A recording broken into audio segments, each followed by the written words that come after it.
In the quiet halls of Kawahara High, as the final school bell rang, the last of the students hurried toward the exits, leaving behind only silence and flickering fluorescent lights. But in a dim corner of the third floor, beside an old supply closet, one figure remained. His name was Rai Itsuki, a 17-year-old boy most had already forgotten. To them, he was a shadow, a ghost that drifted through the halls, invisible and unwanted. That day, like so many before it, Rai lay slumped against the cold tiled floor, his body bruised and aching. His school uniform was torn, his stomach throbbing from yet another beating. The metallic taste of blood clung to his tongue. But he didn't cry. He hadn't cried in years. Once those boys had been his friends, but somewhere along the way, cruelty replaced friendship. His backpack was broken, his lunchbox smashed, and cruel words echoed in his ears. "Why don't you just die already?" one of them had spat. And the tragic thing was, Rai believed them. That evening, rain began to fall over Tokyo. The city lights shimmered against wet streets, while neon signs reflected in puddles like ghostly mirrors. Rai walked home like a spirit, unseen by the world around him. His apartment was a cramped, decaying room in a forgotten building on the outskirts of the city. No one was there to greet him.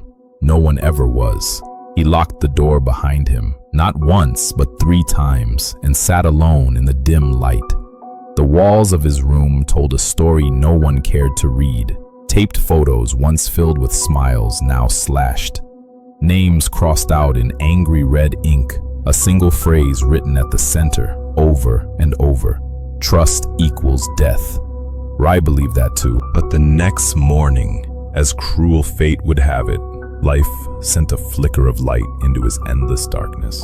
Her name was Aika Yamazaki, a new transfer student with golden brown eyes that shone with a warmth Rai hadn't seen in years. Her voice was gentle, like a breeze brushing against still water. She approached him in gym class.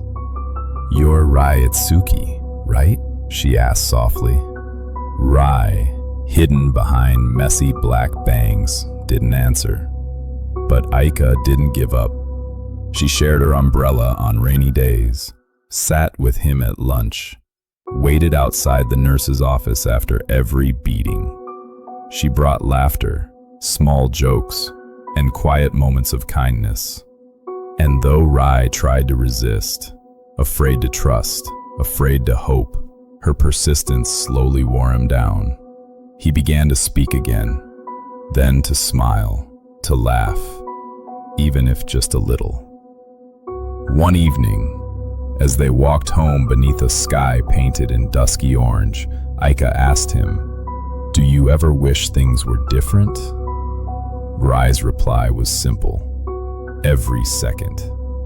And Aika smiled, a little sad, and said, "Me too."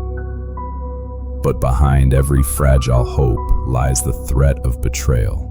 A week later, Rai received a phone call from the police. His small savings account, his only money, had been drained, stolen using his own password. Only one person had ever seen it, Aika. She was gone, her phone disconnected. Her friends laughed when he asked about her. "She never liked you," they sneered. It was a dare. Make the loser smile. Pathetic. And with those words, something inside Rai broke for the last time. He didn't scream. He didn't cry. He simply went home, locked his door, and for 2 weeks, he never left. Not for food, not for sunlight. Then the news came. A breaking report. Unidentified robbers killed a high school girl in a bank shootout. Victim, Aika Yamazaki, age 17. The image showed her pale face, her golden eyes closed forever, blood staining her school uniform. Rai stared at the screen in silence, and then a sound, a twitch, a chuckle, a deep, twisted laugh rising from the hollow place where his heart used to be. "I win," he whispered. That same night, Rai climbed the balcony railing of his apartment. 40 floors above a city that never cared.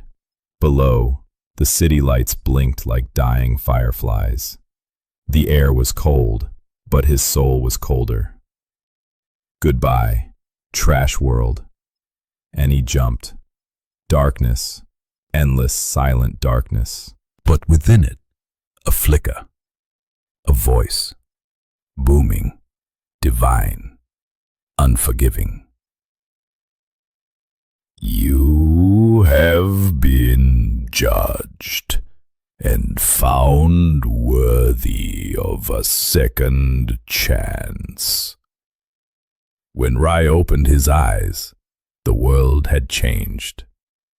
Above him, a sky stretched wide with 2 suns.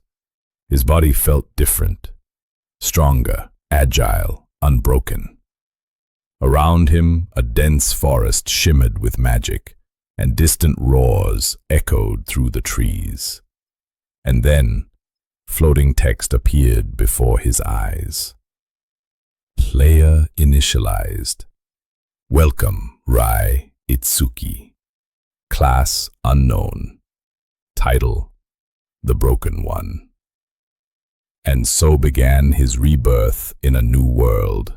A world where fate, at last, had other plans for the boy no one remembered. To be continued.